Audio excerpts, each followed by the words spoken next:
রবীন্দ্রনাথ।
শেখা হতে ফিরে গেল চলে ফিরে বধূ অনিতার ঘরে সমুখে রাখিয়া স্বর্ণ মুকুট বাজিতেছিল সে দীর্ঘ চিকুর আঁকিতেছিল সে যত্নে সিঁদুর সীমন্ত সীমাপদ শ্রীমতী বাকি গেল দেখা, কাঁপে গেল তার হাত। কহিল, অবোধ, কি সাহস বলে এনেছিস পূজা, এখনই যা চলে। কি কোথা দেখিবে, ঘটিবে তাহলে ভীষণ বিপদপাত। অস্তরণের রশ্মিয়া ভাই, খোলা জানালার ধারে কুমারের শুকনা বসিয়া থাকেন, পড়িতে নিহত কাব্য কাহিনী। চমকে উঠিল শুনি কিঙ্কিণ, চাহিয়া দেখিল দাস। শ্রীমতীর হেরি পুঁথি রাখি বনে দ্রুত পদে গেল কাছে। কহে সাবধানে তার কানে কানে, রাজার আদেশ আজি কে না জানে। এমন করে কি মরণের পানে ছুটে চলিতে আসে। দ্বার হতে গেলে ফিরিল শ্রীমতী, লইয়া অঙ্ক থাকা। হে মাসিনী, সন্তাকে করে হয়েছে প্রভুর পূজার সময়।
দিবসের শেষ আলোক মিলালো নগর সৌধ পরে।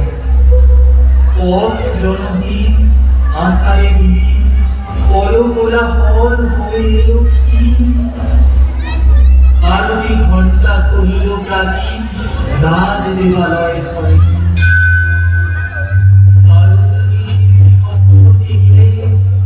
তারা অরণ্য জলে, সিংহ দুয়ারে বাজো বিশাল, মন্দিরা করে সন্ধ্যার কাল। মন্ত্রণা সভা হল সমাধান, দায়িত্ব থাকিয়া এমন সময় দেখিল জননী প্রাসাদের প্রহরী যত। রাজার বিজন কানুর মাঝখানে কখন আপনারে জুড়িতেছে কেন যেন সারে সারে মালার মতো।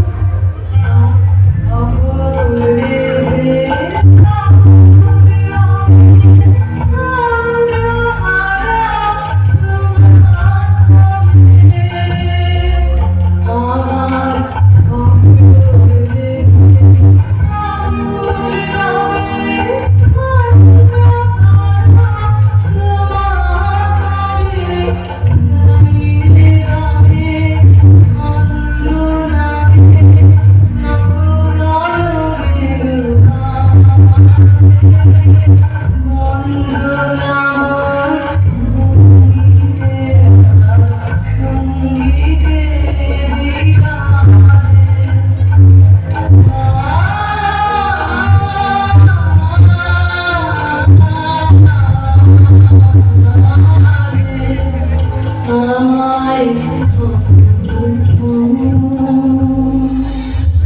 অভিমানের রক্ষক তখনই ছুটিয়া আসি এই তুই তোরে দুর্গতি পরিবার তোরে করি সারথি শ্রীমূর্তি আমি বুদ্ধের দাসী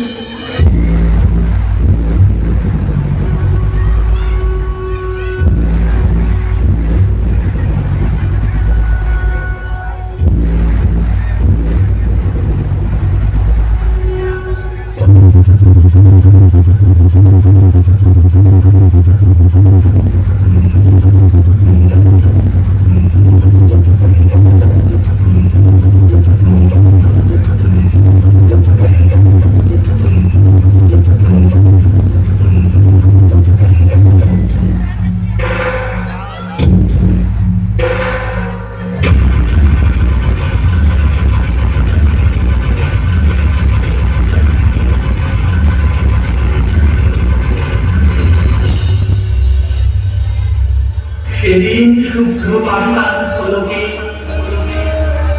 পড়িল রক্ত লেখা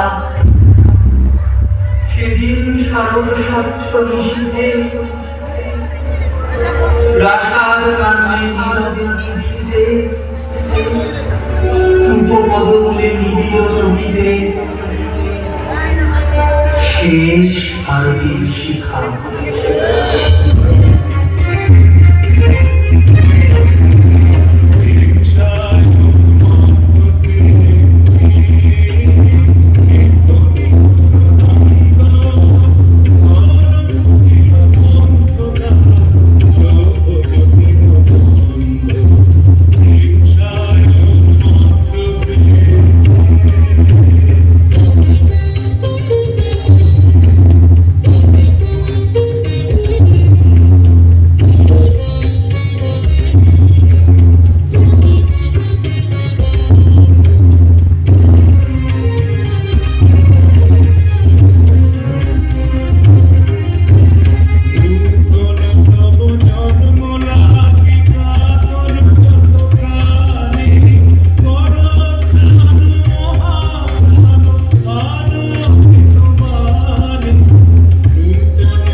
দাও ত্যাগ কঠিন দীক্ষা মহাদুঃখ রস সবার অহংকার শিক্ষা শোক খণ্ডন কর মোহ উজ্জ্বল হোক জ্ঞান সূর্য উদয় সমারোহ প্রাণ লোক সকল ভুবন নয়ন লোক অন্ধ শান্ত হে মুক্ত হে হে অনন্ত পুণ্য